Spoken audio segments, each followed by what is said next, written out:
Evolution networking. Networking started long back. We know that in 1969 there was a development of first network which is called as ARPANET. So the US Department of Defense, they sponsored a project name called ARPANET, Advanced Research Project Agency Network. So the goal was to connect computers to different universities and US defense. Then the engineers, scientists, students and researchers, they also began to be the part of this network. They started exchanging data messages. And after that, people started socializing on it, or say playing games. Then ARPANET expanded rapidly, exponential growth. So in mid-80s, NSF, National Science Foundation, created a high-capacity network and called it as NSF-NET, which allowed only academic research on this network. So many private companies built their own networks. They were later connected along with this ARPANET and NSF-NET to form Internet, a network formed by linking more than two networks. Then came Internet. Internet is a system of, you have, this is one network, this is one network, this is one network. So these are all interconnected.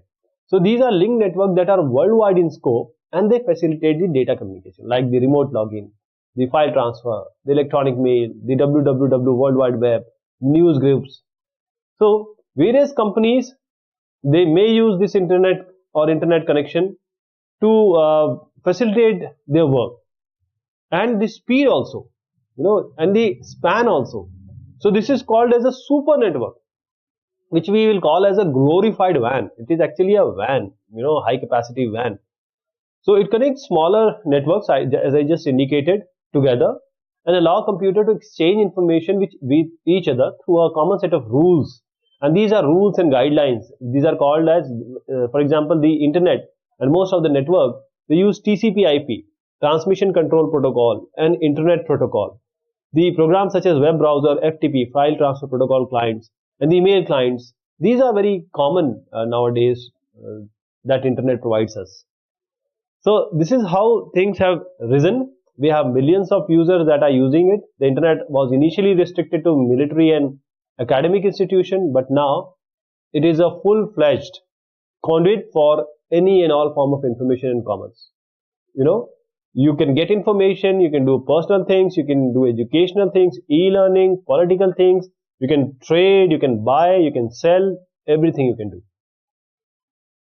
Then Interspace, this is a client service server-based software program that allow multiple users to communicate online with real-time audio, video and text chat in dynamic 3D environments.